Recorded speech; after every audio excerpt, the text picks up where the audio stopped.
Hey, Ms. Dixer and Ben, how are you guys doing? Hope you're doing well. All right. I'll go ahead and start sharing my text. We'll go ahead and get this going. Running a bit late. It's you got kids. His schedules become pretty much fucking meaningless, to be frank. Do what you can when you can. So let's make our way through here. If anyone wants to jump on stage, don't hesitate to do so. Raise your hand. You can come on up. We can chat. If you got a question, toss it in the text here. We've got a little chat thing here. You can just say hi, and we'll just see what happens. And to go with that. That sounds probably the best bet we've got. All right. So, one of the challenges of this section, I mentioned it a little bit during our reading earlier. And it's a hell of a challenge, is that when we're actually getting through the section of the UrStaat, we actually run into one of the bigger issues with sort of, I don't know, around this. It is a tiny little section where a lot is actually said. Challenge, of course, being that there's almost no secondary text on the UrStaat as a concept. The thing you'll find there's occasional doctoral thesis that sort of talks about it, but they don't really go deep into what the UrStaat is. What do they mean by it? Are there any other secondary writings? There really aren't. Is there anywhere that they talked about these things? There aren't. So this is kind of one of those things that showed up once, pops in a little bit during their time with 1,000 Plateaus. We're going to do our best here to actually just avoid talking about 1,000 Plateaus. And just really talk about sort of the actual text itself here, what they have us going through, what we can learn from it, and what the text itself says. If there's anywhere that you want further clarification, again, don't hesitate to sort of mention it as a thing. So we'll start making our way through. We open up because one of the things that is really important about the state machine, and the machine of the state as you make your way through Anti-Oedipus, is as we make our way through the multiple sociuses, the socii, whatever the term actually elicits or needs to be elicited. The actual thing underneath it is how production is transformed, how production is controlled. So with the first socius, the earth socius, the tribes that live under that, there's a lot of different sort of places that this shows up, but this is a place where the earth takes control of production. It is man living in wild. How man lives, how man moves is dictated by very much sort of the immediate thing around him. Inside of the village, people kind of live multiple roles and play in a very complex debt sort of exchange. The move that happens there, as they move out to the hunting areas, they hunt, they have their desire immediately sort of captured and handled by the first syntheses, connective. It's connect, move, connect, disconnect, just over and over. The move that happens from that sort of life to the despotic socius is not just simply one overall of, oh, we've got a despot, we've got a guy in charge. This is not just a tribe that suddenly decided, oh, now there's a single guy in charge. Tribes work extremely hard to keep power from being sort of concentrated in a single place. The ethnologists from Grial to even Strauss spend a lot of time sort of proving this out. And then Pierre Clastres really spends a lot of time talking about how society against the state, these tribes really are working against the formation of a single powerful state. But now we have this. So what happens? How do we get there? Well, the city of this point of departure for the new alliance. The state was not formed in progressive stages. It appears fully armed, master stroke executed at once, the primordial UrStaat, the eternal model of everything the state wants to be and desires. Asiatic production is the term used by Marx and Engels and a few others when it comes to how sort of the centralized role of, specifically in India, but it's a centralized role of one group or one person And Asiatic production is other cities sort of coming under heel and parceling off work. With a state that expresses or constitutes its movement and is not a distinct function. It's the basic formation on the horizon throughout history. There comes back to us from all quarters the discovery of imperial machines that preceded the traditional historical forms, machines characterized by state ownership of property, with communal possession bricked into it, and collective dependence. You'll see this phrasing they used a lot throughout this bricked into it. As the move is made from the earth socialist to the despotic, or as the despotic and the state begin taking on other tribes, the goal is not to eliminate what those tribes are. The goal is not to destroy their culture entirely. Instead, it is how their culture becomes over-coded. You may keep your local culture, but instead what happens is that it becomes bricks that the state then uses and forms. They use the example here, communal possession is bricked into the state with collective dependence. It's this thing that the state does is utilizing the same system. Every form that is more involved is like a palimpsest. It covers a despotic inscription, a Mycenaean manuscript. When we have more complex forms of state, like today, you might say, oh, look at the US. It's not just these couple things. There's a lot going on in the United States. We have all of these different bureaucratic organizations and all these different parts of everything that are sort of working. That doesn't matter to them. They're talking about sort of this primordial form. And the phrase they're using here to say is every form of the state that is more evolved from this basic setup is like a palimpsest. A palimpsest is the phrase used for documents that you sort of write over. Paper used to be very, very expensive. Very expensive. You didn't just, oh, fuck, I guess I fucked that up, off it goes. But instead, after you finish a page, if it's not perfect, you literally would just write over, paint over, write over, and begin working on it. And so like that, you would have a new state. Oh, we're just writing over the old one. It covers this despotic inscription. It's a Mycenaean manuscript. Under every black and every Jew, there is an Egyptian. A Mycenaean under the Greeks, Etruscan under the Romans. There are, like a palimpsest, there is this idea of the state. Yes, you can't scrape parchment off. You can scrape the letters off. Exactly, Otter. You can scrape the letters off and start again. Because underneath these forms of state today we have today, it's like, oh, look, there's the Israel and the Israelis, and then we have this and this and this, but underneath that, that's these groups. The state is still underneath it. There's other forms of it that sort of are waiting. Their origin seeks into oblivion, a latency that holds of the state itself, where the writing system sometimes disappears. You may lose the origin. It sinks into this nothingness. Again, the state itself, it utilizes those, bricks it, forms it, takes it, puts it into new things. This is this latency that's being introduced here. The writing system sometimes disappears is not saying that writing disappears, just that the older forms do. It's beneath the blows of private property. Then commodity production. The state witnesses its decline. Land enters into a sphere of private property and into that of commodities. Classes appear inasmuch as the dominant classes are no longer merged with the state apparatus, but are distinct determinations that make use of this transformed apparatus. Again, think of it as pages written on top of itself over and over.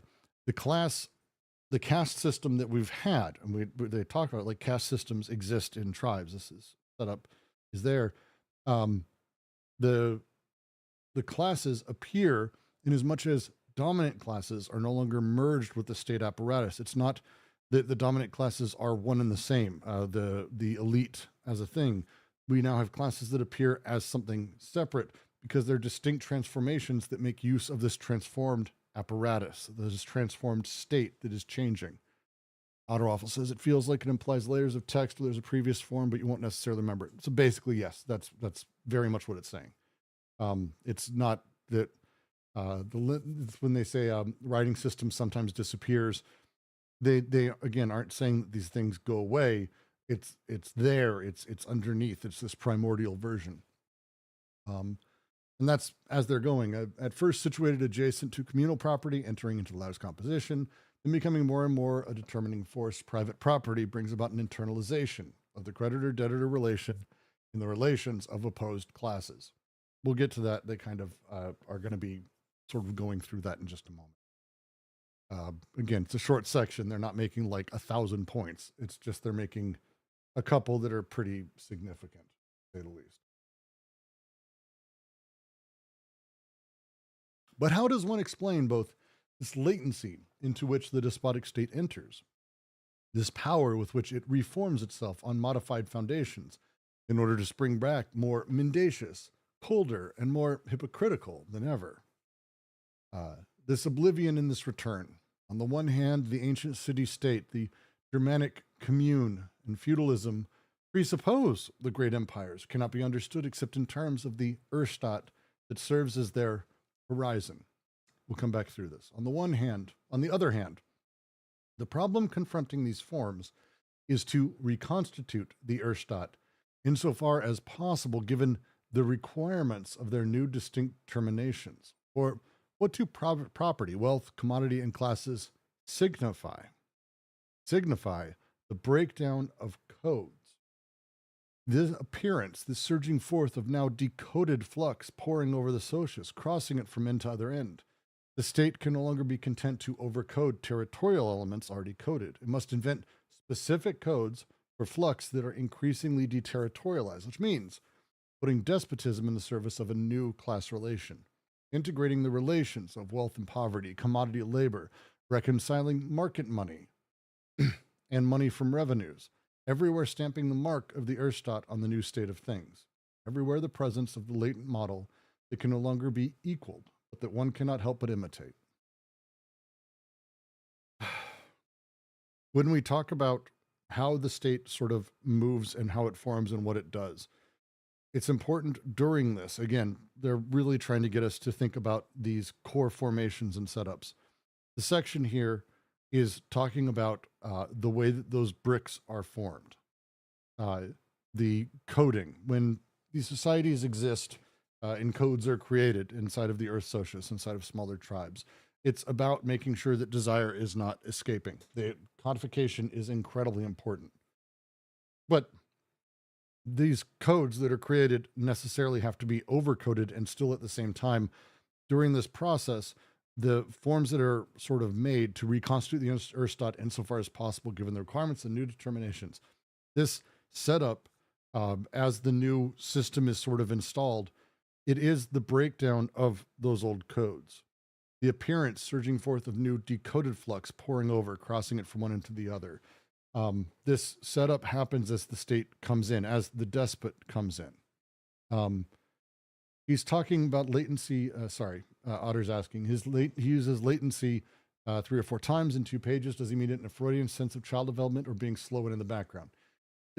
He means it in the Freudian way. It's not really about child development. It's more psychological latency.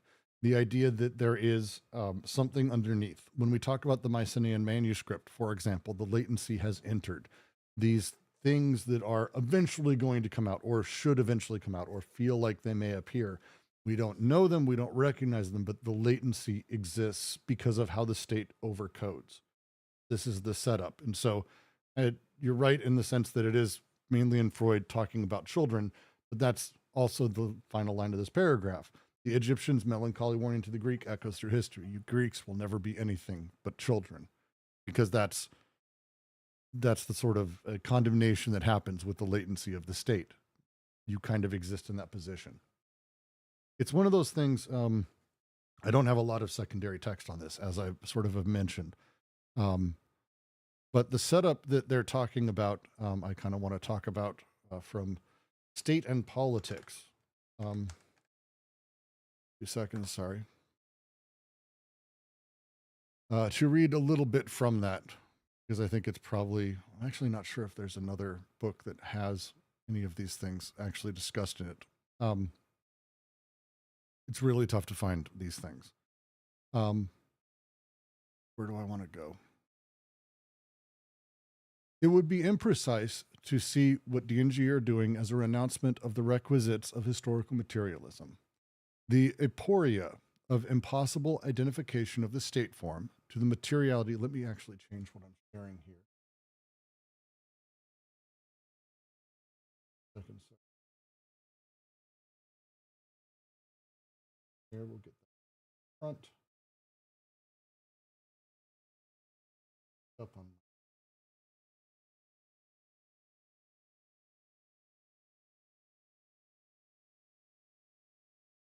I'm gonna say I'm not fast at this.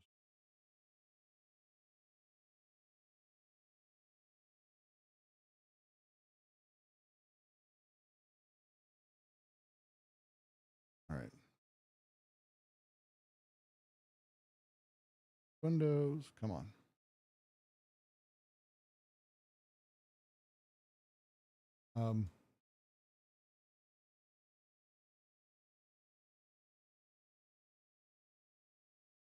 It would be imprecise. I'm reading on the left side of the page if you're following along with me. It would be imprecise to see this as a renouncement of the requisites of historical materialism. The aporia of impossible identification of the state form to the materiality of its apparatuses explains, on the contrary, the central importance occupied by the categories of Asiatic mode of production and Asian state in Deleuze and Guattari's theory of the state, because of the very difficulties that they pose for Marxism. This is going to get into some Marx shit. This is really good stuff, but we'll just kind of push through. And that these authors intend to resolve, not by eliminating these categories, but by giving them an unprecedented scope while transforming their conceptual meaning. Yet, we would be just as wrong in assuming the irony, albeit not without humor, of the reference to Hegel, one of the few positive references Deleuze concedes, that the thematization of state apparatuses as apparatuses of capture came to him in 1980. The Hegelian logic of reflection, determining the objective movement of the concept as negation of the given conditions and as posing of its own presuppositions, provides the most rigorous exposition of the structure of presupposition to self or self-presupposition in which the state form consists. It is even in this sense that 1000 Plateaus defines the state as a form of inferiority, a form against which evolutionist postulates constantly stumble when seeking factors of development in the distinct social, economic, or military causes of the state form itself. I'll read the quote in a second because they're about to do this, but this is one of the great challenges for Marx, and it's one of the things that he spent a great deal of time on, Engels as well, and a lot of people since, and it's a challenge. Where did the state form and how did the state come about? What is the thing that makes the state? It's a collection of people. We have the Max Weber, who Sunday, who joins occasionally. There's a lot of time talking about sort of the theories of the state and what the state is, but where did it come from? What created it? How did it come about? Is there a specific development socially, like that, or is it economic? We have agrarian society, and we needed this and blah blah blah, or military, blah blah blah. These setups to just read states. States always have the same composition. If there is even one truth in the political philosophy of Hegel, it is that every state carries within itself the essential moments of its existence. That is why on the origin of the state, that is why theses on the origin of the state are always tautological. At times, exogenous factors tied to war and the war machine are invoked. At times, endogenous factors thought to engender private property, money, etc., and at times, specific factors thought to be determinant of the formation of public functions. All three of these are found in Engels in relation to a conception of the diversity of the roads to domination. But they beg the question. War produces the state only if at least one of the two parts is a pre-existent state. The organization of war is a state factor only if that organization is a part of the state. Similarly, private property presupposes state public property. It slips through its net. The money presupposes taxation. It is even more difficult to see how public functions could have existed before the state they imply. We are always brought back to the idea of a state that comes into the world fully formed and rises up in a single stroke, the unconditioned UrStaat. Kind of a huge deal to talk about through time, how the state gets formed, because the state and the despot are not the same thing. The state and the earth are not the same thing. The state and capital, not the same thing. The state formation, the apparatus of capture that the state is connected to two of these things, sure, but it exist because of. There's no causation in the same way. So to continue what he's saying, this problem, however, is not external to Marxist theories of the state. It was present, but under a symptomatically polemical form in the appearance of the singular Asiatic mode of production that continued to create difficulties even within historical materialism. Introduced succinctly by Marx and reworked by Engels in The Origin of the Family, Private Property and the State, the AMP category only gained renewed interest after the Stalinist period during which it was proscribed. Historians, anthropologists, and sinologists reopened the debates that had been suspended when Stalin's theory of stages was made official, then revived by the contemporary problem of the transition to socialism.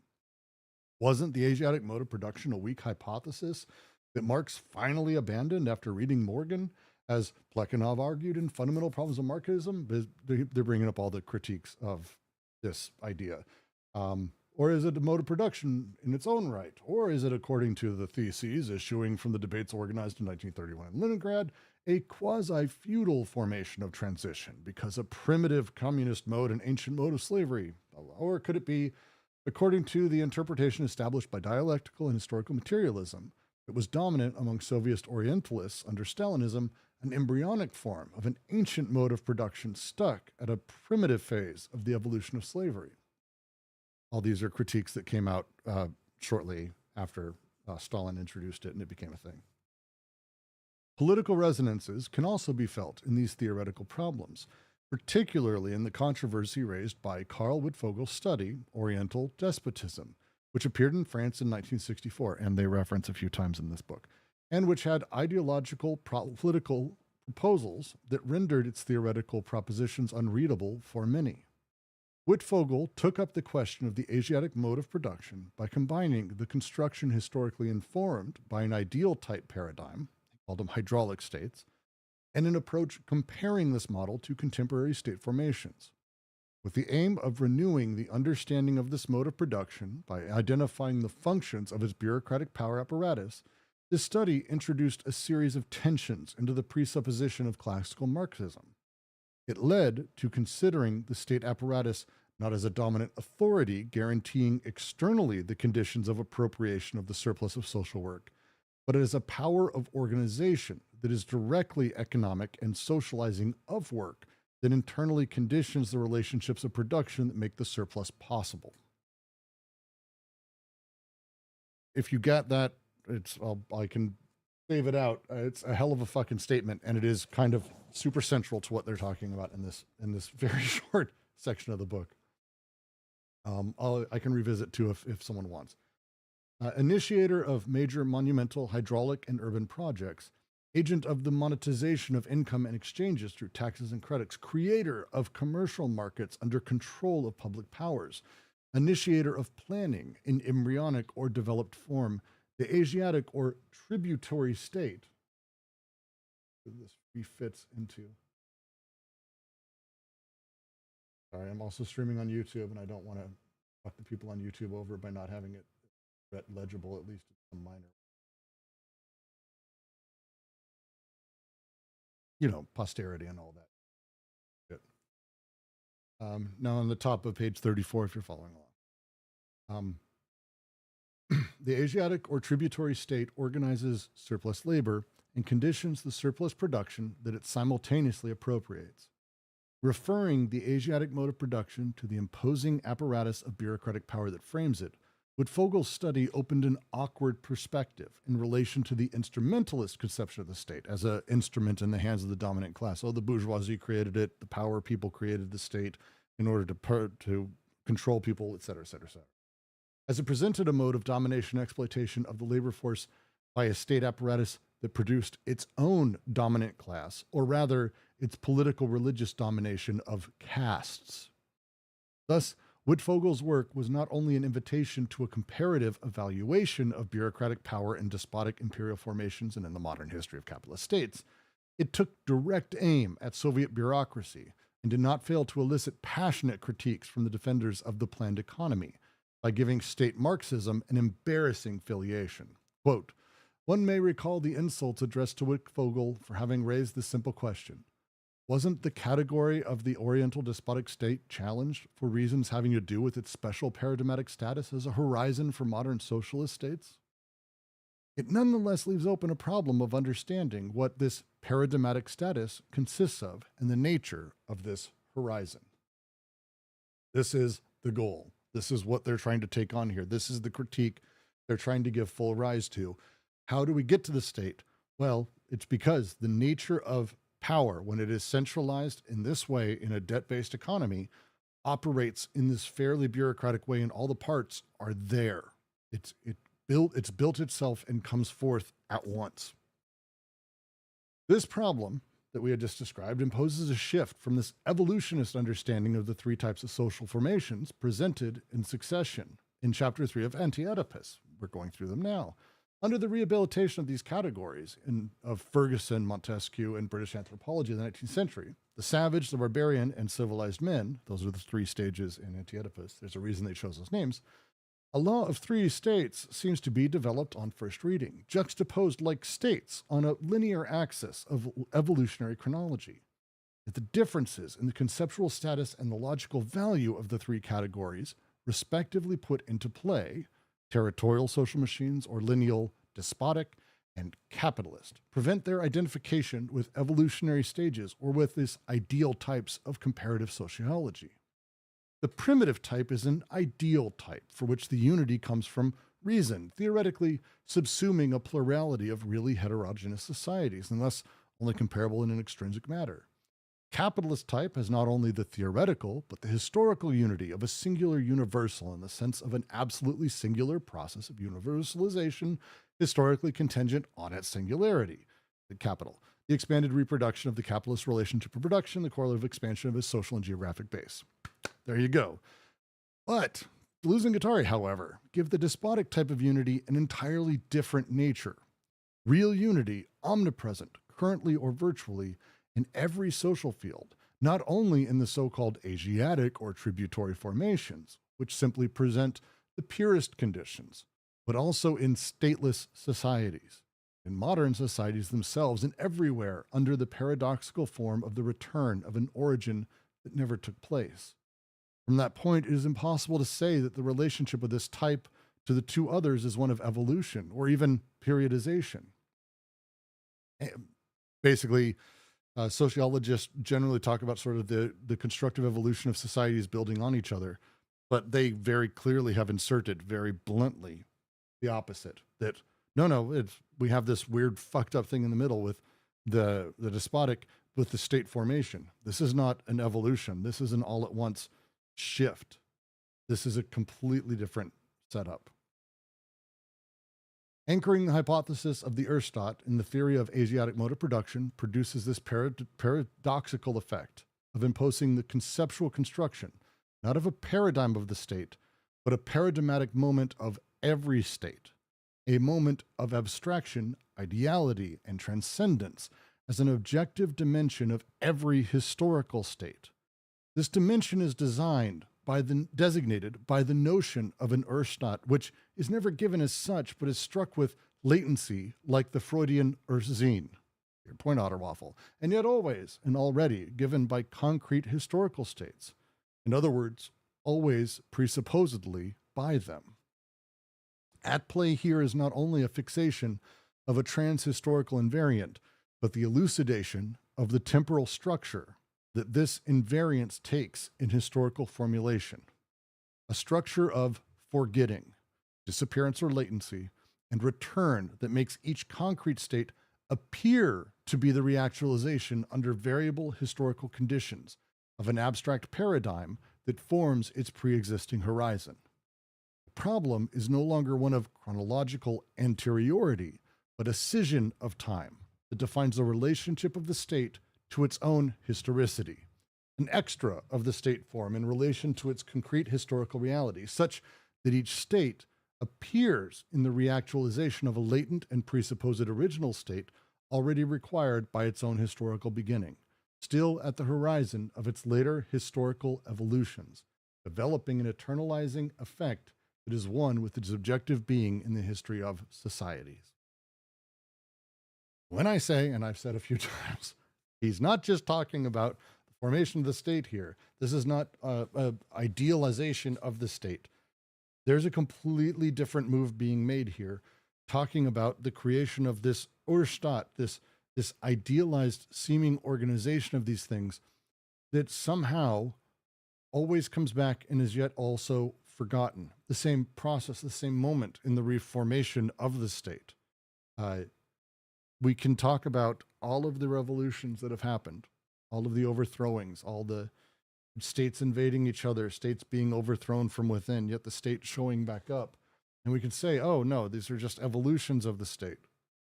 Or we can talk about the social organization and reality of the state that seems to always be waiting, that seems to be put into place and somehow isn't the same thing, even though it really, really is.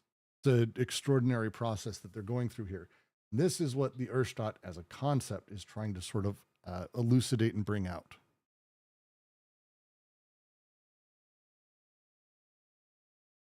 There you go. That's really the brunt of the UrStaat as a thing.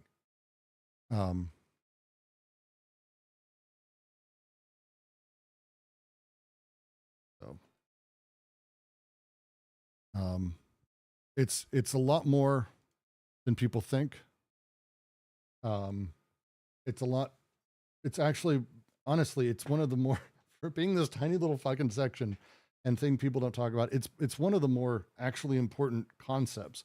When we're talking about how we're going to overthrow the state, or we're going to change the state, or how are we going to have revolution and change things, it is deeply important we don't just do so through resentment and anger at the frustration of the bourgeois, that ultimately we take their position and then we recreate the state and continue on, which is what has happened over and over and over and over and over and over and over and over. It's important we understand how these things come to be, how these parts come to be, the mission of these things come to be. And so as they happen, it's important to understand where the actual fight is or what each thing does.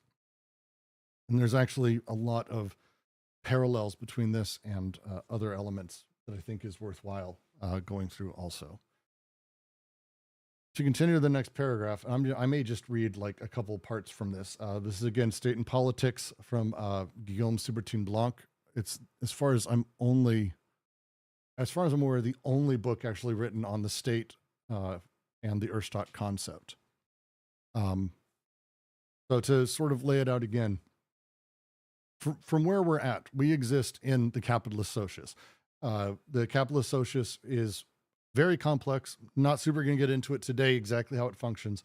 But the big thing around it is that it is this third form of things. The first form of things, the earth socius, they use the three types. They go through other things, but it's Ferguson, Montesquieu, and British anthropology of the 19th century who called it the savage mode of production, that of the tribes who are the tribes that are sort of in what you might call a sort of anarcho-communist existence with no central core planning. I don't want to say natural state as a thing, but it's groups, families, and alliances that way.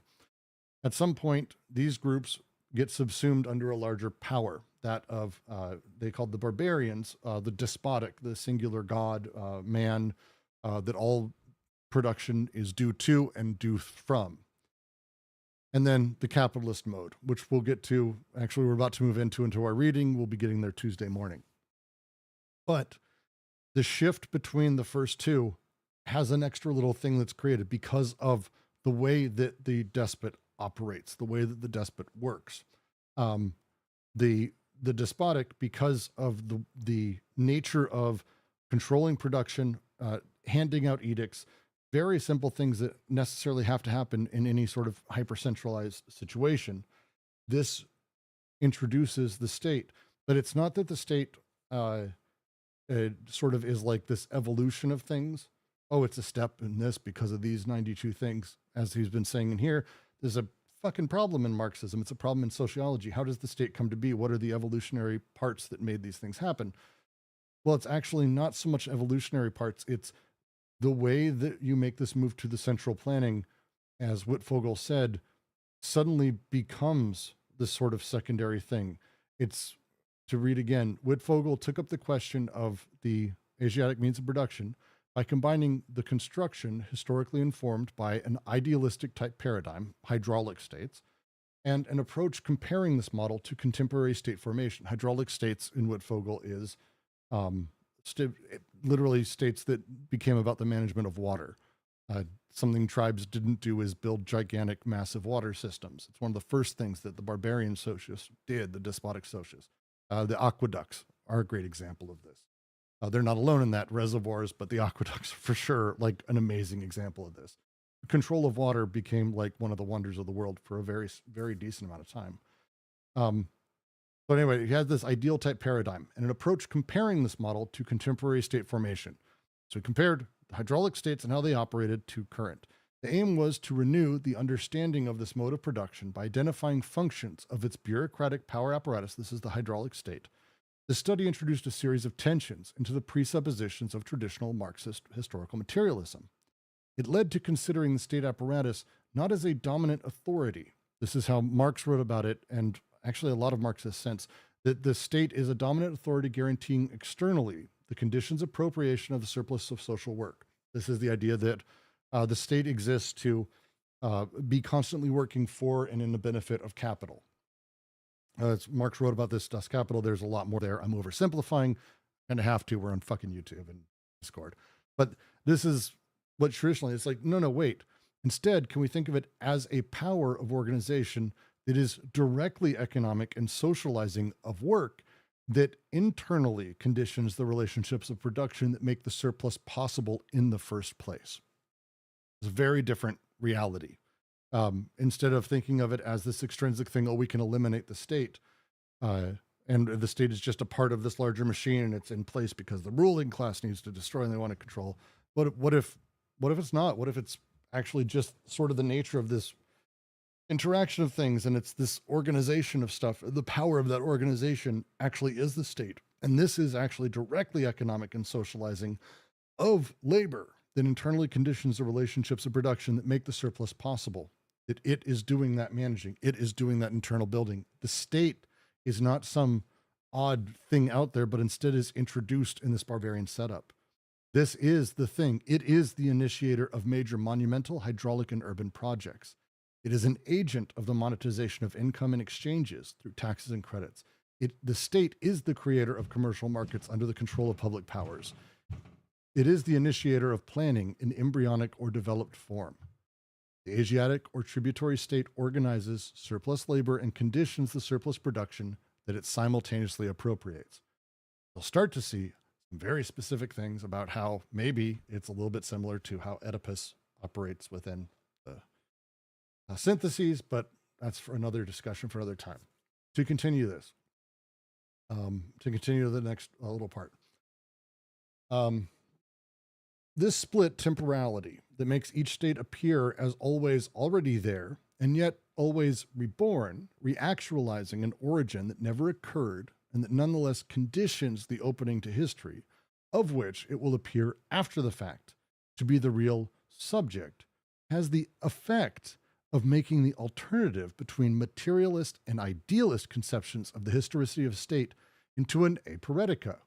Aporetica is such a fucking good word. I want to make sure I understand it before I say some dumb shit. Because aporia, I know what aporia is, but I just don't want to be fucking stupid. Why would it send me immediately to Spanish? I fucking hate when that happens. Aporetica is... It's just translating it as fucking Spanish. I hate when this happens so much. Aporia is a blockage. It's a term used throughout AO, especially as we get the capitalist means of production, that there is an aporia, the blockage, the stoppage, the impasse.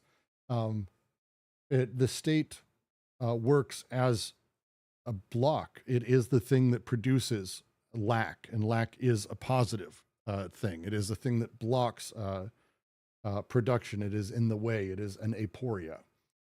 So they're saying here, this odd double play that happens, where it's, it's also already there, yet also always reborn. Oh, we have a new version of the state. We had a revolution here in America. It's not just the normal state. Now we have a democracy that's in these particular ways. Yet totally has all of the same machinery in every single way that it fucking just got rid of. Well, that's kind of weird.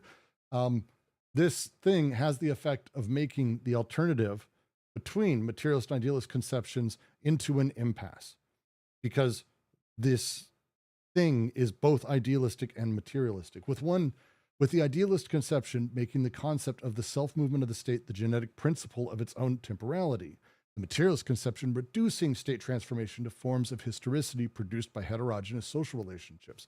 These are the two ways that people talk about how the state's made. The two constantly refer to each other in a circular manner.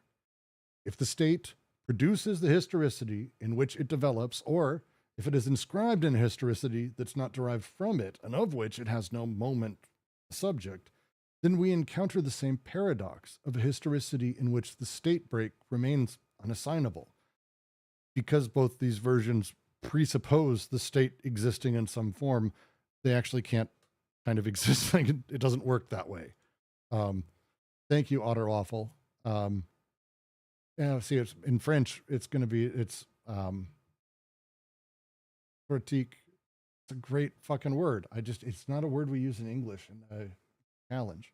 I think I'm pretty spot on. It's an aporetica is the place of blockage, or I think that's about right. Or indecision, or a place of an assignment. But maybe not. We'll see. Everything takes place then as if, Ottawa says it's getting stuck at a contradiction in a philosophical sense. Yeah, it's that an aporia is you can't make a choice. There is no way to make it past, because you're kind of at the edge of a cliff and there's no thought that allows you to continue to the next. You're in, it's why paradoxes are often used with it, or aporia sort of in the ancient Greek sort of comes with that sort of play. It's, you hit a point where there's just no way to go. Talking about skepticism. Yeah. It's like the skeptic in traditional Greek, I think is, yeah. An interesting sort of usage of it in this. I like that. And continue. Everything takes place then as if, in the theory of the state, the alternative between Hegelian idealism and Marxist materialism became undecidable, apoetical, as if the structure of presupposition to itself, in which the state form consists as such, made this philosophical break impossible to locate. Must we then speak of a materiality of the ideality of the state? That's funny. Or as a state form for which the objective movement was to idealize material conditions? These expressions merely circumvent the difficulty at the risk of obscuring the stakes of this aporia in thinking the state form. More crucial, to my mind, is the enunciative break that inscribes this aporia in the chain of Deleuze and Guattari's discourse. You just read it. The state was not formed in progressive stages. It appears fully armed. We just read this a little bit ago. Masterstroke executed all at once. The primordial UrStaat, the eternal model of everything the state wants to be and desires. Asiatic production with the state that expresses or constitutes its objective movement is not a distinct formation. It is the basic formation on the horizon throughout history. The primordial despotic state is not a historical break like any other. All the institutions, it is perhaps the only one to appear fully armed in the brain of those who institute it. Quote, the artists with a look of bronze. That is why Marxism didn't quite know what to make of it. It has no place in the famous 5 stages. I think there are 7 actually in Engels. Primitive communism, ancient city-states, feudalism, capitalism, and ultimately socialism. Communism, depending on translation. It is not one formation among others, nor is it the transition from one formation to another. It appears to be set back at a remove from what it transects and from what it resects, as though it were giving evidence of another dimension, a cerebral ideality that is added to, superimposed on the material evolution of societies, a regulating idea or principle of reflection, terror, that organizes the parts and the flows into a whole. That's why I really, really like this book as an explanation of the entire thing. Because this now makes more sense. We just read this. Wait, oh, so this is because it's kind of, they're trying to step beyond the traditional paradox. Is it that the state was made because of material conditions? If so, those material conditions actually presuppose the ideality of a state, which is weird. Conversely, the ideality of a state required the material conditions to produce such a state, and we end up in a really fucked up place where neither one kind of allows us to work. So to continue him, the emergence of this moment in the enunciation of schizoanalysis of the ravaging Nietzschean figure of creators of empires, founding, quote, like fate, without cause, reason, consideration, or pretext, imposing their new configuration like an inescapable fate that nothing could ward off, which occasioned no struggle, is a precise marker of this dual apoetical blockage and of the problem of the origin of the state, or, which amounts to the same thing, of its genesis from stateless societies, and the problem of the materiality of the state, or of the identity of the state form with its apparatuses. The fact that this figure comes precisely as the interruption of historical enunciation, and in a form for which the quasi-hallucinogenic appearance cannot be overlooked, is very important. As if what thinking of the state could not obtain, except at the limit of historical states, as at the limit of its own discursiveness, could only come to it from an outside interrupting the theoretical perception of the state phenomenon, emerging from a radical exteriority in a transfixed vision. The effects of paradoxical unintelligibility that can be produced by this twist to the understanding of state power, through which Deleuze and Guattari strive to give place to this atheoretical break in their own discourse, should be examined. First, let me announce the positive program to which the apoetical chain that we have followed until now leads, a program of both conceptual, for thinking the state form, and epistemological, for the concrete analysis of state forms in history. Expansion, which we can trace in the shifts in Deleuze and Guattari's thought between 1,000 Plateaus and Anti-Oedipus. We can go further. I'm not sure it's as necessary because the brunt of what is happening in AO is this. They want us to make sure that we're stepping beyond the idea of thinking, oh, well, look, before we had a state, we were like this, then we had a state, and now we have states. Now states are different, but it's a capitalist state is what we have now. And before that was a despotic state. So we're kind of moving on. And no. They really want us to realize that the state apparatus is separate from the socius. It utilizes it, but its introduction is part and parcel of the despotic. To read. Because it's, again, I'm trying to figure out exactly where to go with this. Let's see. We'll just start 229. I'll reshare my screen. That out of the way. And we'll change windows again back to AO. We'll start in the top left, 229. In a certain sense, it is necessary to say as much in regard to what comes after the primal state, in regard to what is resected by this state. It supersects what comes before, but resects the formations that follow. There, too, it is like an abstraction that belongs to another dimension, always at a remove and struck by latency, but that springs back and returns stronger than before in the later forms that lend it a concrete existence. This is the process to be thinking of as we go through the next two paragraphs. What is happening here is the state seems to, I mean, there's a big seems to, but new state is formed, but actually we're using the old state, and how it evolves over time is the concretization of its existence.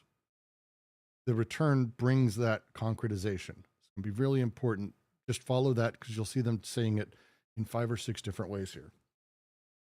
A protean state, yet there has never been but one state, whence the variations, all the variants of a new alliance, falling nevertheless under the same category. For example, feudalism not only presupposes an abstract despotic state that it divides into segments according to the regime of its private property and the rise of its commodity production, but the latter induce in return the concrete existence of a feudal state in the proper sense of the term, where the despot returns as an absolute monarch. Say this, let's break out this little bit here. I'm going to mark where.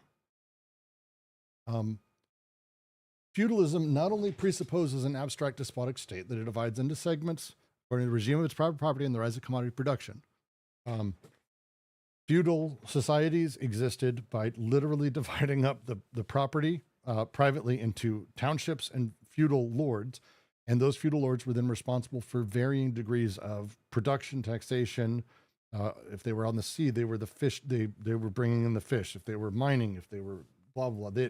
This setup, but a feudal society presupposes this abstract despotic state that it divides into segments according to regime of private property and the rise of commodity production. But the latter, private property and the rise of commodity production, induce in return the concrete existence of the feudal state in the proper sense of the term, where the despot returns as the monarch. This feels a bit strange. It's out of date, and feudalism seems to go against the concept of an absolute monarch. Feudal states had a singular lord over them. I'm not sure that's ahistorical. They were I mean, I don't want to say they were collectives because that's kind of silly, but feudal lords divvied up their land just like anyone else. It's the sort of nature of these things. Feudalism didn't exist since the 90s. What? Wait. I'm gonna.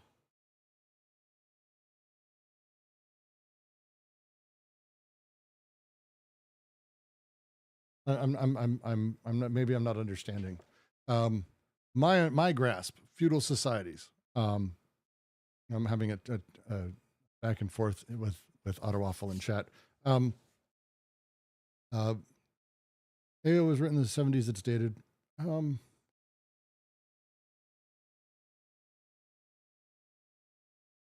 right, time to learn something. Let's fucking do it. Why not?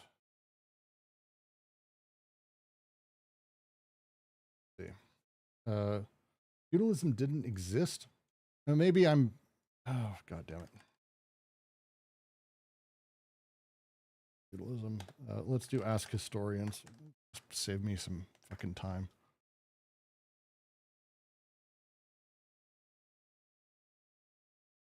All right.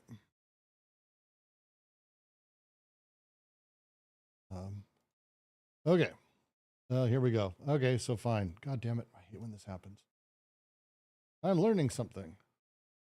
Let's do it. I'm going to read from a dude on Reddit. Ask Historians, by the way, is actually like the only good thing for Reddit. So I'm just going to say it's fine. It comes with sources. I'm just going to read from this.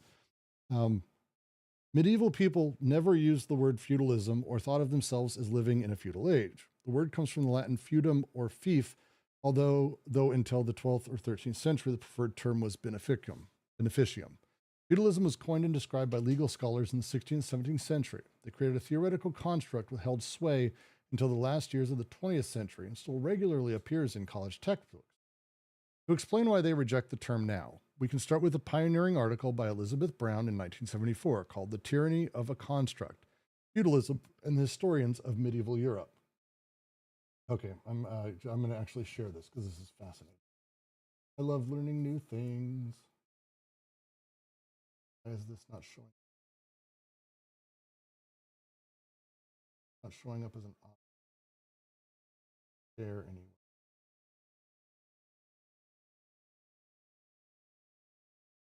God damn it. I hate all this stuff. Here, I'm going to post it. If anyone wants to read it, I'm going to post it in the YouTube chat. Can't share my screen with this for some reason. It's being crap. That's fine. I just want to get through it. In this article, she demonstrated that the 16th century origin of the sweeping ism suggested there was no evidence that this was how medieval society was organized. There was no feudal pyramid by which a king gave land to barons who promised him service and in return gave parcels of land to men who would serve him. Well, this is a problem. Celebress, the peasant pledges loyalty to a knight, who pledges loyalty to a baron, who pledges loyalty to a duke, who pledges loyalty to a king. She suggested we clung to the simplistic model because it was too much trouble to explain the complexities of medieval society without it.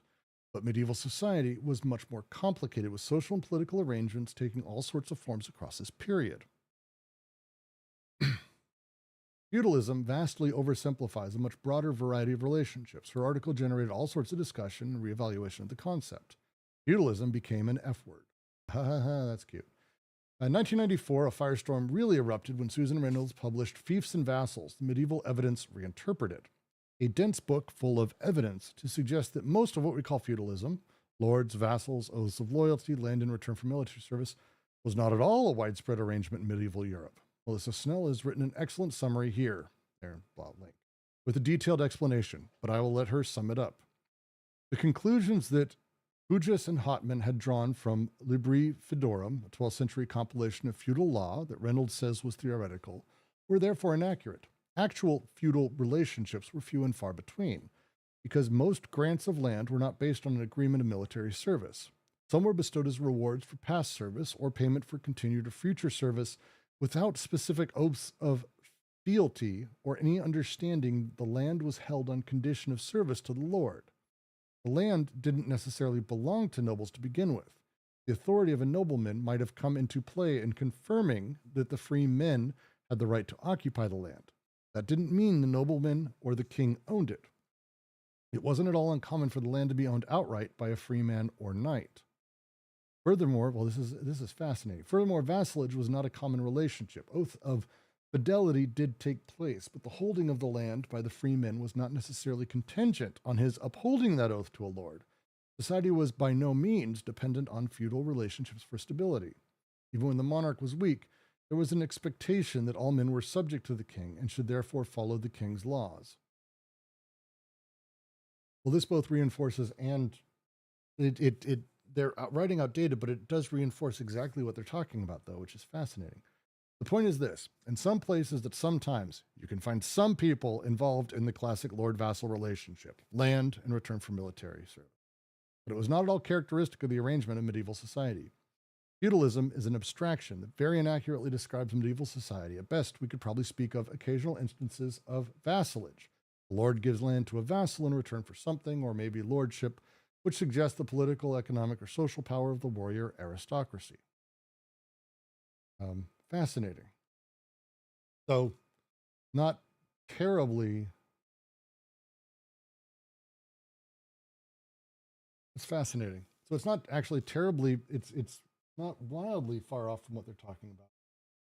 Because again, this, even in how she's describing it here, and I'll have to go through and I'll actually have to read through this at some point. But this is still very much the same underlying setup. We're talking about with forget feudalism, whatever it is, but under despotic, the king, the setup of the king dispersing parcels of land presupposes an abstract despotic state that divides into segments according to the regime of its private property and the rise of commodity production. And the latter induce in return the concrete existence of a feudal state in the proper sense of the term, where the despot returns as the absolute monarch. It still is, it's accurate, but the wording has changed. I'm actually really curious. There are Deleuzian historians out there. There has to be someone who's done something on this. Has to be. Fascinating. Be spending some time on this. Love it. Let's actually see what our friend that I just finished reading has to say. In politics. Let's see.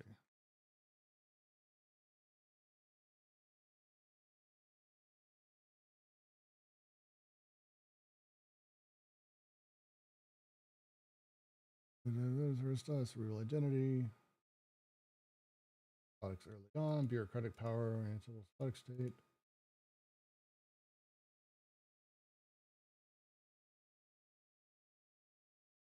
It's fascinating because these are. This is gonna be. I'm gonna fucking spend time on this. I love it. Let me continue as though I didn't just read this though, because I think it'll be necessary. Fascinating. But I'm going to continue as is because I think generally when I'm reading this and I'm going through this, The bigger deal, I think, is less that they're talking about feudalism directly and more talking about the introduction of the idea of parceling land off as if it was private property, which for whatever reason, it didn't seem from what I glanced through that the system didn't exist in some capacity, or that the king, that there was fealty or things like that.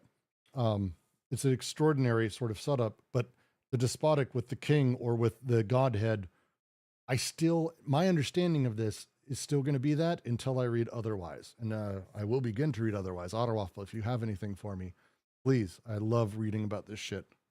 I have a fucking book back here. That's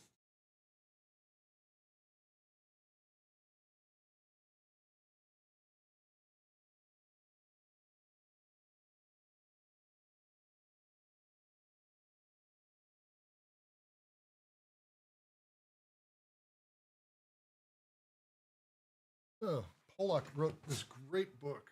His name is James K. Pollock. Wrote this great book before World War II called The Government of Greater Germany. So you can guess what's on the cover. And it smells like a 100-year-old bookstore. But no one ever printed it after because the 1930s, following that, things kind of changed, you could say. But it's fascinating because when you talk about how the Nazi government functioned, like what actually was happening, there's just not a lot of work actually done on the bureaucracy of it. And the bureaucracy of it is what I find most fascinating because there's not a lot of just record keeping of actually the bureaucracy of most things. We tend to have them almost sort of as this outside presupposition of, oh yeah, no, there's bureaucracy. The 13 colonies prior to America being founded in Revolutionary War had a bureaucracy. They had people in charge. They had things going back and forth, meeting notes and all that stuff. A lot of that shit gets lost to time, and it's actually the functioning of the state. I've been on this tear for a while now to try to find anything on, like, just non-standard views. If there's anything about the bureaucracy that anyone has read, even if it's like really, really esoteric, don't hesitate to let me know. I will fucking read it. I'll spend some time because the bureaucracy of those periods is utterly fascinating to me, especially when we're talking about this. But for now, the feudal state, when they refer to the feudal state or anything like that, they are referring to the monarchic state. They are referring to despotic regimes where they are piecing out power, piecing out land, and things like that. These things are going to be sort of the big push. And so if you can, just be thinking of it that way for now. Does that make sense? And as we go, I'll kind of get in there. I'm trying to find a good copy of Wittfogel's treatise that they keep talking about in here. I don't want to buy a fucking like Amazon print thing. I want to actually buy from a used bookstore. It's tougher to find. And Wittfogel is like really someone who communists hate him, and also everyone else hates him because he did that thing where he kind of turned on the Russians and said, hey, by the way, what you're doing is kind of fucked up. You're not doing something new. You're kind of making a big fucking oppressive state. And that's kind of the opposite. And then he kind of became an anti-communist, but they call him that, but he wasn't really an anti-communist. He was an anti-communist the same way a lot of people were after what Russia ended up doing. There's a lot of complexity. Things aren't just one way or another. So off we go. Continue. It's a double error to think the development of commodity production is enough to bring about the collapse of feudalism. Remember, feudalism, monarchism, whatever. On the contrary, this development reinforces feudalism in many respects, offering the latter new conditions of existence and survival, and that feudalism of itself is in opposition to the state, which is on contrary, as a feudal state is capable of preventing commodities from introducing decoding of flows that alone would be ruinous to the system under consideration. In more recent examples, I'm going to just continue. We have to go along with Wittfogel when he shows the degree to which modern capitalist and socialist states take on the characteristic features of the primordial despotic state, As for democracies, how could one fail to recognize in them the despot who has become colder, more hypocritical, more calculating, since he must himself count and code instead of overcoding the accounts? Himself must count and code the IRS taxation, what taxes are using for direction, because you can't overcode. You can't return and say, oh, this is done as penance. You can't call it something else. You can't rename it. You can't overcode the meaning of it.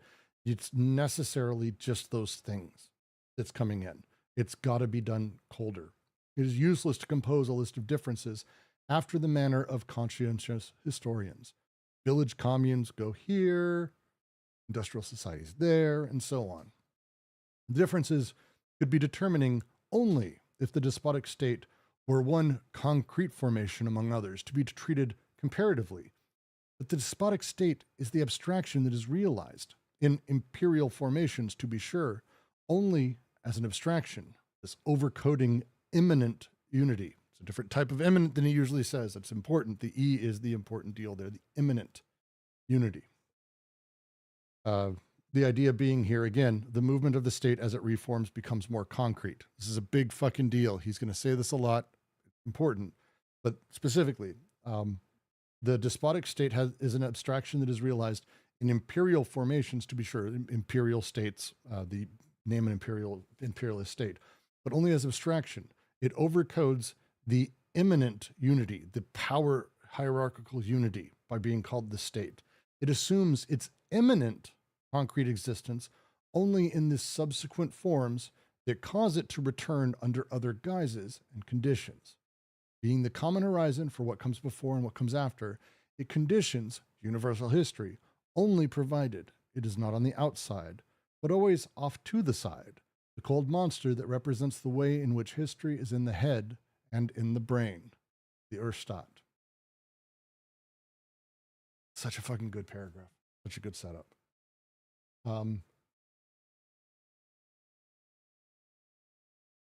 We're just going to keep going.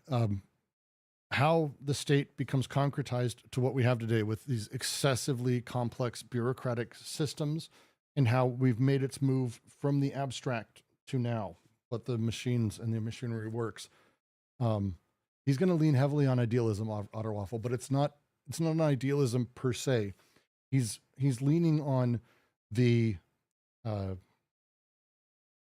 Simon Doan here. So Simon Doan has this book on where the fuck is it? On the mode of existence of technical objects. And it's the nature of technical objects that come to exist, how they process, how they then become concretized and then subsumed to being just a thing. Think of really any complex machinery, but really technical objects in general.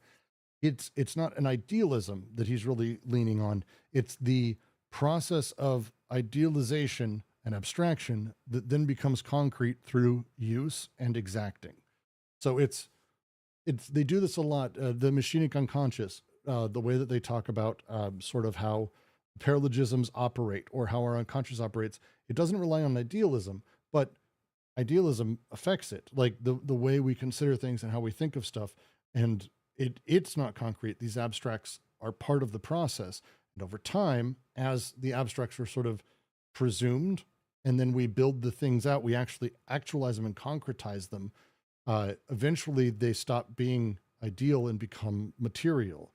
And this is kind of one of the reasons that they made the push to desiring machines or partial objects at this very extensive level, is they want to kind of get away from what a traditional materialist would consider almost a physicalism. They don't want a physicalism. It's not a physicalism that they're pushing. It's materialism. It's what is the material of things? What is the material of the world? It's all of this shit. Idealism is just as material under their ontology. So fun, right? It's complicated, but it is fascinating when you see them and hear them do it, because it does feel like they're doing there's idealism. It's like, it feels like it. Speaking of, I think this is actually where we actually talk about Simon Doan. Marx recognized there was indeed a way in which history proceeded from the abstract to the concrete. It's a very famous set of lines, and there's a great book I have called The Abstract to the Concrete about concrete, like the stuff that's poured, that kind of talks about this process. Quote, "The simple categories are the expression of relations within which the less developed concrete may have already realized itself before having posited the more many-sided connection or relation, which is mentally expressed in a more concrete category, while the more developed concrete preserves the same category as a subordinate relation." I feel like I want to spend time on this section, a lot more time. I'm going to find secondary analysis on this because this is all from Andres, and I know there's secondary. This is part of his method, and I'm just going to have to spend a second. Apologies. These are things I probably should like actually do before I do a stream, but I kind of don't care.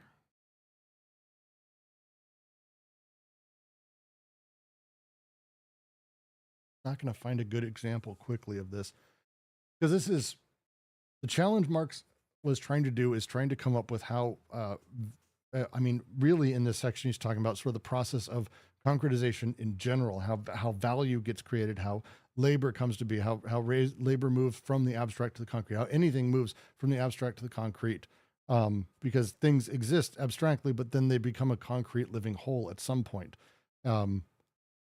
It's not an easy sort of thing. Let me see if I can find maybe the surrounding words on it. Feel free, if anyone has an idea of a place to look, don't hesitate to just post it up for me. Because it's just a challenge.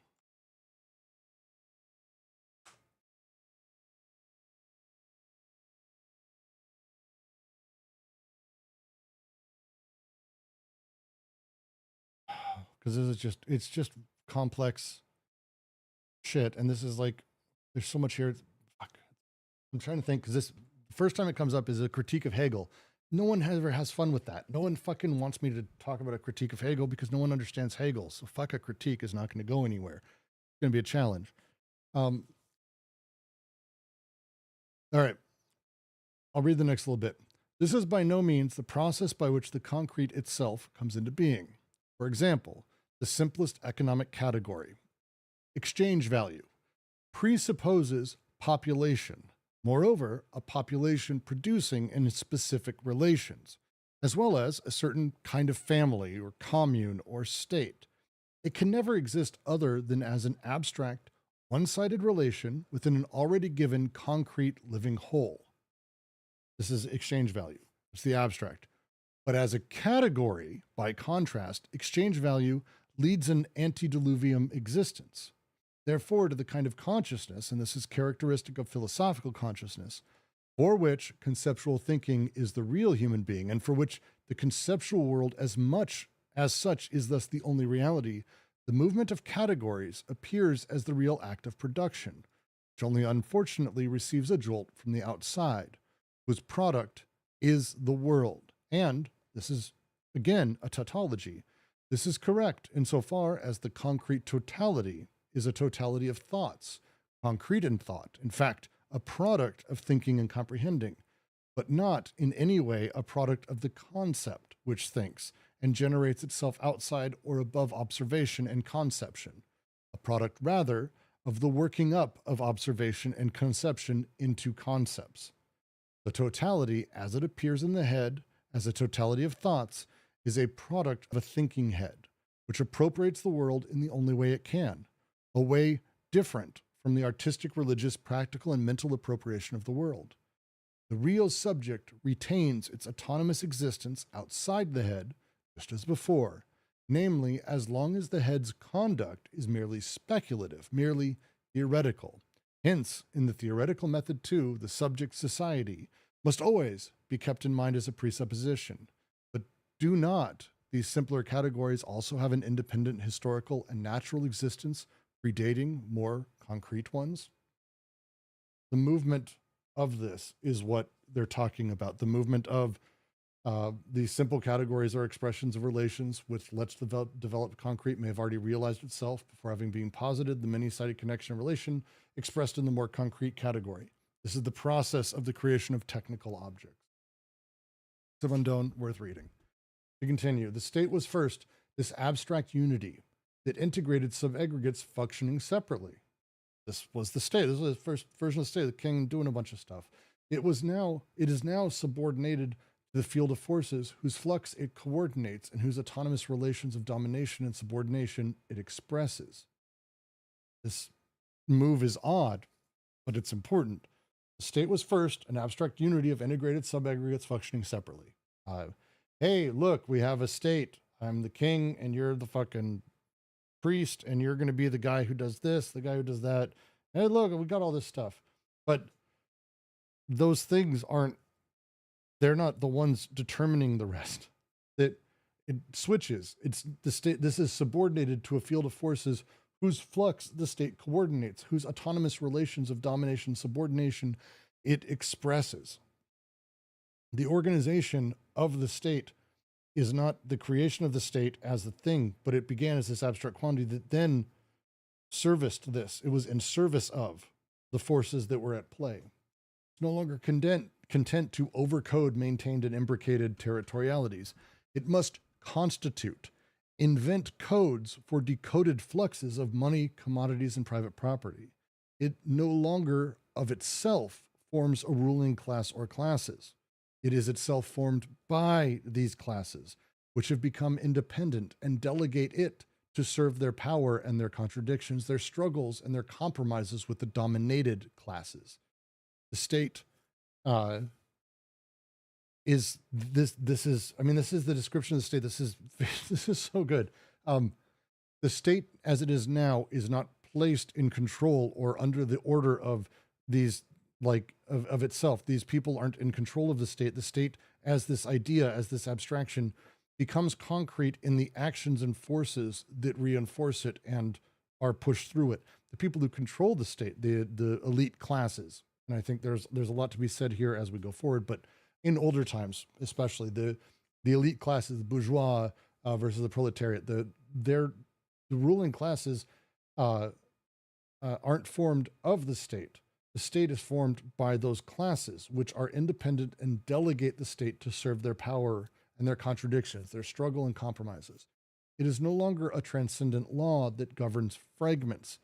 It must fashion as best it can a whole to which it will render its law immanent. It is no longer the pure signifier that regulates signifieds. It now appears behind them, depending on the things it signifies. It no longer produces an overcoding unity. It is itself produced inside the field of the decoded flux. As a machine, it no longer determines a social system.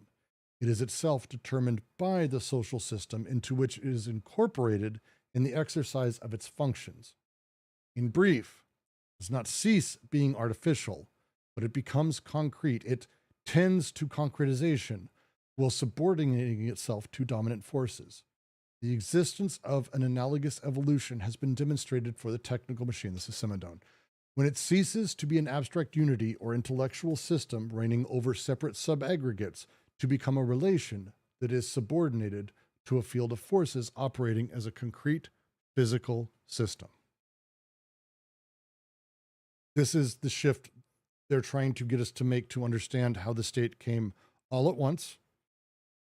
These positions, this abstraction, made its way to being concrete to where we have it now. And the challenge here is the next sentence.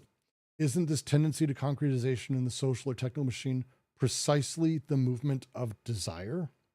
The answer is yes. The answer is yes. It's all desire. Underneath it's all desire. The social categories or elements socially, all social machines is determined, the determination of desiring machines in location and time and temporality. So desire is absolutely in movement here. These things are the movement of desire. The state came to be when Abraham united the tribes, as they say, they use as the first example. Abraham unites the tribes, and as such begins the creation of the state apparatus. It all comes at once, but it's this abstraction until it's not, and it's almost not immediately. Because immediately the materialization, the concretization of it takes form, where the way that it is meant to be working, the idea of it suddenly is in force, and it's actually being pushed by the very desire that originally idealized it, which is a fascinating sort of 1-2 that they've got here. Again and again, we come upon a monstrous paradox. The state is desire that passes from the head of despot to the hearts of his subjects, from the intellectual law to the entire physical system that disengages or liberates itself from the law. A state desire, the most fantastic machine for oppression, is still desire. The subject that desires and the object of desire. Desire, such is the operation that consists in always stamping the mark of the primordial UrStaat on the new state of things, rendering it immanent to the new system insofar as possible, making it interior to this system.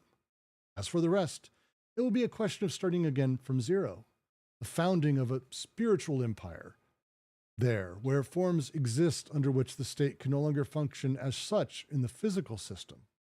When the Christians took possession of the empire, this complementary duality reappeared between those who wanted to do everything possible to reconstruct the UrStaat from the elements they found in the eminence of the objective Roman world, and the purists who wanted a fresh start in the wilderness, a new beginning for a new alliance, a rediscovery of the Egyptian and Syriac inspiration that would provide the impetus for a transcendent UrStaat. What strange machines those were that cropped up in columns and in tree trunks. In this sense, Christianity was able to develop a whole set of paranoiac celibate machines, a whole string of paranoiacs and perverts who also form part of our history's horizon and people our calendar. These are the two aspects of a becoming of the state. Its internalization in a field of increasingly decoded social forces forming a physical system, and its spiritualization in a supra-terrestrial field that increasingly overcodes forming a metaphysical system. The infinite debt must become internalized at the same time as it becomes spiritualized.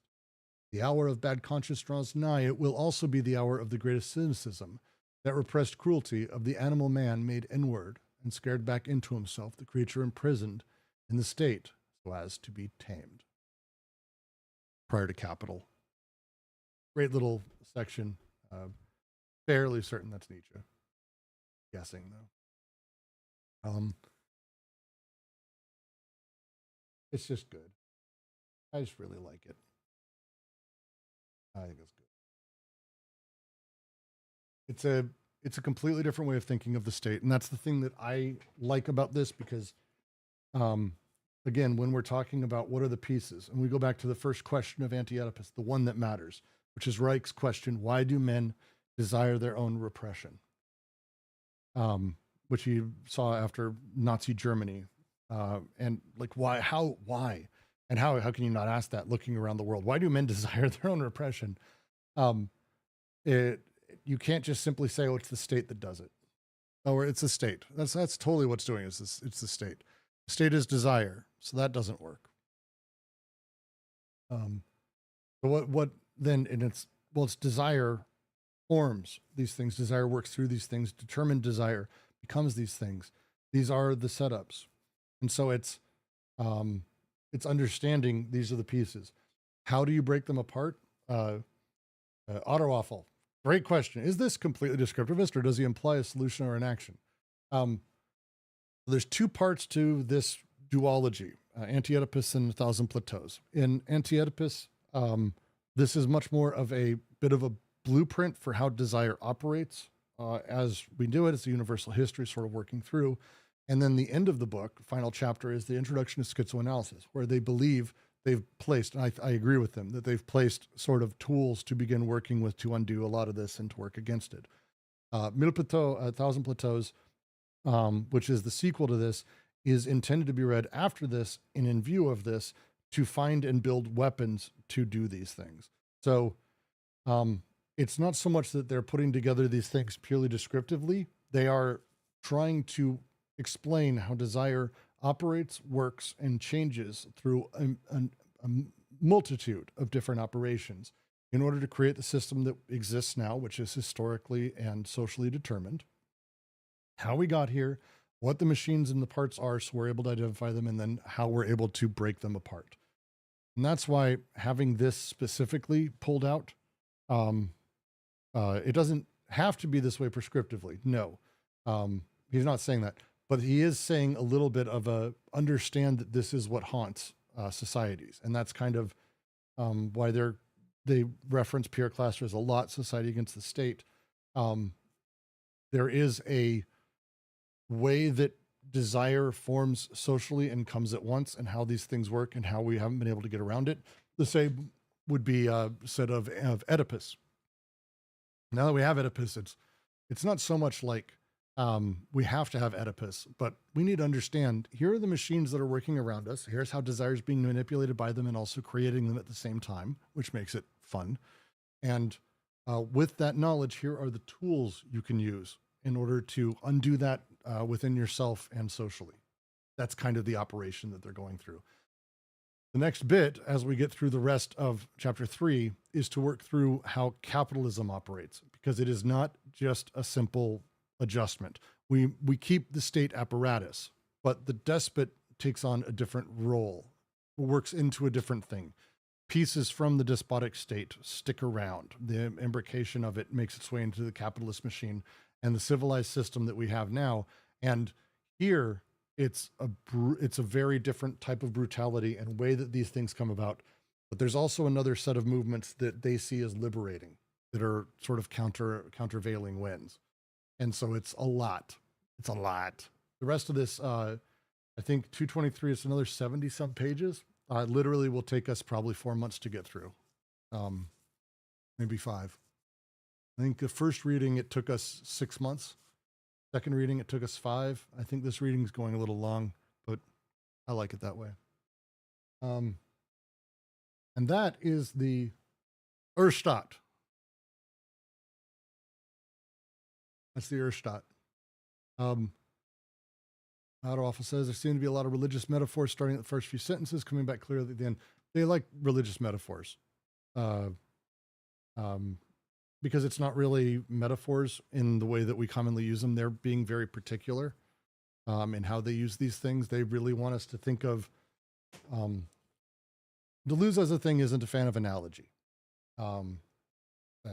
They actually explicitly in the section on the despotic inscription, they specifically talk about how metonymy and metaphor are actually tools of and enabled by the despotic regime, and how signification and the sign and signification as we know it, are part of this master signifier and very much putting us to heel underneath the power of sort of that sort of structure, the pyramid as they call it.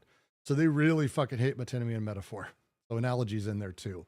They like using them because to them, they're actually describing things that are quite material and they're being fairly direct about it. It's why when they use things like the term body without organs, a lot of people think they're being metaphorical. They're being, like, if anything, hyper literal.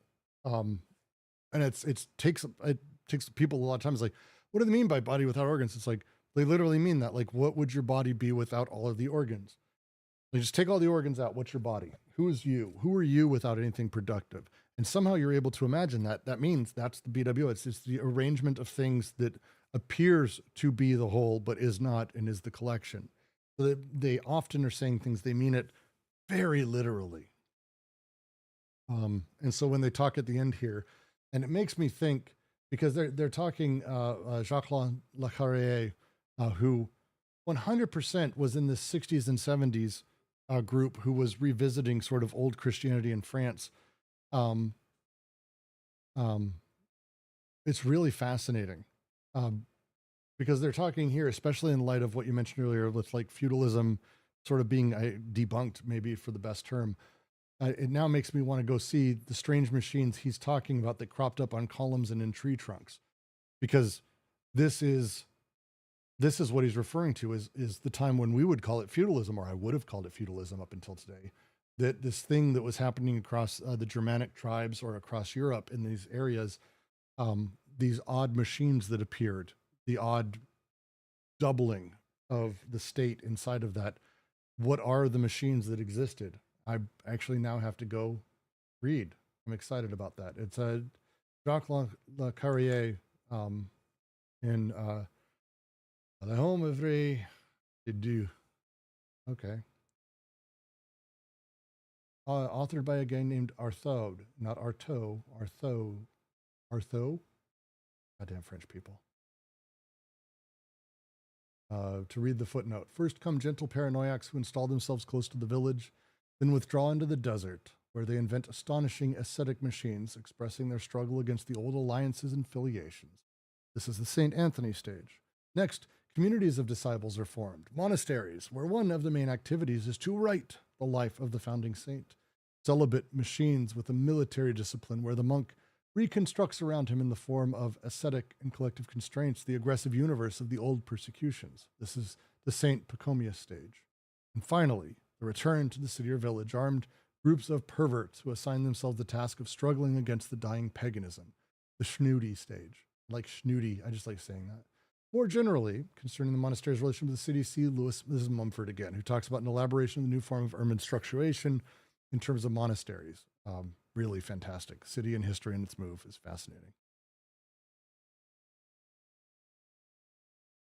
The H doesn't exist in French. I know, but it's really fun for me as an American who speaks English to overpronounce the H because it upsets French people. And it's kind of fun to do that. They love it when you, le home. They love that. Love it. I think that'll do it for today. Again, I cannot recommend probably enough. I don't even think it's possible to over recommend State and Politics. It is not a cheap book, just to mention. It's not a State and Politics. There you go. It's not a cheap book. You can find it used, power to you. It's the only way I think you can find it for a reasonable price. But also, you may be able to find a PDF of it on a certain Discord server if you look around. Just do that again. Look, date, boop, boop, boop. I don't know where you might be able to find it. Maybe on Discord. Join the Discord. It's discord.gg/DGQC. As always, if you like what we're doing, you think it's great, please do support us. I'm trying to do this a little bit more semi-part-time towards full-time, trying to turn this into something. So if you want to lend a hand, or if you want to just toss a couple bucks or anything, every dollar helps, because this is not free to run as much as you may think. And it's something that I think really has legs. So please support us. We're on patreon.com/DGQC or however, millions of ways. But mostly, the biggest, come to Discord, talk to us, expand the discussion, and tell me that the fucking feudalism didn't exist. Shit like that is good stuff. Fantastic. It's cheap on eBay right now, brand new. Ms. Dixer says, well, I've now let a lot of people know that, so hopefully you grab it. What was that one book we were hyped on last year after we go, Brooks, by like Le Cirque, or something like that. Oh, fuck. Which one was that? God damn it. One sec. I have all of them here somewhere.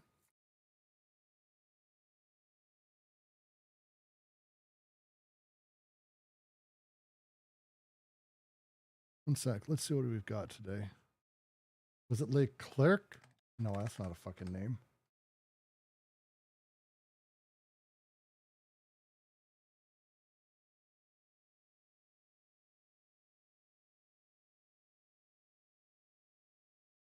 Your desktop is in boxes. You have it on your desktop. Well, that's not useful. Look, if you can, see if you can find out, because now we go through books on the DGQC really fast. I have a library. If you need to, if you go to the text requests section, it's posted there. A language in Deleuze book. Oh fuck. It's Le Cercle.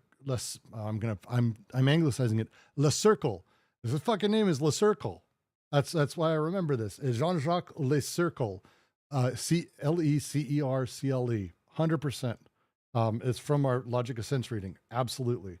Deleuze and Language. Phenomenal fucking book. Really, really, really, really textbooky. Like, it's not really like oh, I'm going to have a lark and jump into it. But Jesus Christ, what a good book. I post a PDF of it. It's wonderful. God damn, this is a good book. I forgot how good this book is.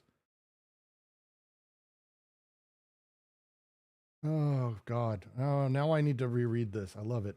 The Problem of Language. The first lines of Anti-Oedipus are notorious.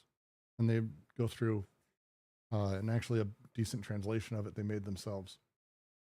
The text immediately raises a question. What language game are we playing? Am I reading a treatise of philosophy or a novel? By the way, this is for you, Otter. Awful. I know it's Le Cercle, but it's Le Circle because I said so. This is for you, by the way, because of the earlier comment. Am I reading a treatise of philosophy or a novel? I need points of comparison. Here are other famous first words. The world is all that is the case. The world is the totality of facts, not of things. It is some time ago now since I perceived that from my earliest years I'd accepted many false opinions as being true. An ancient English cathedral town, how can the ancient cathedral town be here? He's saying different quotes from like Wittgenstein and shit. It's clear that our incipit does not belong to the same style of writing as Wittgenstein's Tractatus, with its subjective, exaggeratingly scientific turn of phrase. Also clear it has little to do with the more human, because introspective, but still abstract incipit to Descartes' Meditations. It's clear that the language game being played is closest to the literary language game of Dickens' Edwin Drood, even if the voice heard there is one crazed and fantastical through the ingestion of opium. What is striking is in the first words of Anti-Oedipus, as in Drood, is that a singular, even if dual voice is speaking. I shall therefore for a while forget that the text purports to be the first page of a book of philosophy and indulge in a literary reading of the passage. 100% this book is for you, Otter Waffle. It's so fucking good. It's unbelievable. It's just so fun that way. Absolutely worth reading. And we ended up getting super deep into it. I ended up getting super deep into it because like literally like my two initial words, sa and it, also share one semantic function. They are both vague in their reference. Like you're going to love it. It's 100%. Again, don't know terribly much about you, but it's a super fun read for people who have, I guess, mental problems and like this kind of stuff like I do. I love this stuff. It's like really fun and it's really interesting and very, very smart.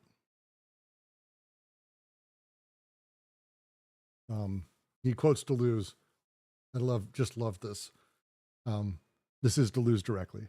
It must not be said that language deforms a reality which is pre-existing or of another language. Language is first. It has invented the dualism. But the cult of language, the setting up of language, linguistics itself, is worse than the old ontology from which it has taken over. We must pass through dualisms because they are in language. It's not a questioning of getting rid of them, but we must fight against language, invent stammering, not in order to get back to a pre-linguistic pseudo-reality, but to trace a vocal or written line which will make language flow between these dualisms, which will define a minority usage of language, an inherent variation, as Labov says. Fucking love. I love it so much. With that, though, we're totally going to finish up here because I am tired. I'm sorry we got a late start today. Probably tomorrow at some point, I'm going to end up doing a mini translation stream. Probably not terribly far from around this time. Maybe not. It might be Sunday. But we'll keep an eye on it. And thank all of you guys for joining. It's always fun. It's always a blast. And I always learn something. Today I had my understanding of history completely rewritten. So fucking Christ. What are you going to do? Thank you guys.